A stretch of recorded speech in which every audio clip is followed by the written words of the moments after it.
রমজানের শুরু থেকে নোয়াখালীর বিপণী বিতানগুলোতে বেড়েছে ক্রেতাদের আনাগোনা। রূপসজ্জায় প্রসাধনীর দোকানগুলোতেও ঢুঁ মারছেন নারীরা। বর্তমানে দেশীয় বিভিন্ন ব্র্যান্ডের চাহিদা বেড়েছে। দামে সাশ্রয়ী এবং গুণগত মান ভালো হওয়ায় ধীরে ধীরে বড় হচ্ছে এর বাজার। বিদেশি ব্র্যান্ডগুলোর পাশাপাশি দেশীয় ব্র্যান্ডগুলো যথেষ্ট ভালো করতেছে। এখন বাংলাদেশি পণ্য এগুলা মোটামুটি আস্তে আস্তে চাহিদা বাড়ছে।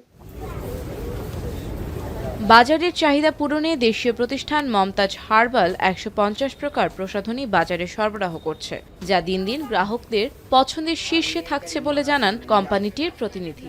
আমাদের মমতাজ হার্বাল প্রোডাক্টের ১৫০টারও পণ্যেরও বেশি আমরা পণ্য বাজারজাত করতেছি। তার মধ্যে উল্লেখযোগ্য সামনে ঈদকে উপলক্ষ করে স্পেশালি আমাদের মেহেদি আইটেমগুলো, পাশাপাশি স্কার্ফ, মেসেজ ক্রিম, আনুষঙ্গিক ফেস ওয়াশ যেগুলো পণ্য আছে, আশা করি এবার কাস্টমারের ফ্রেন্ডলি বাজেটের মধ্যেই পাচ্ছে।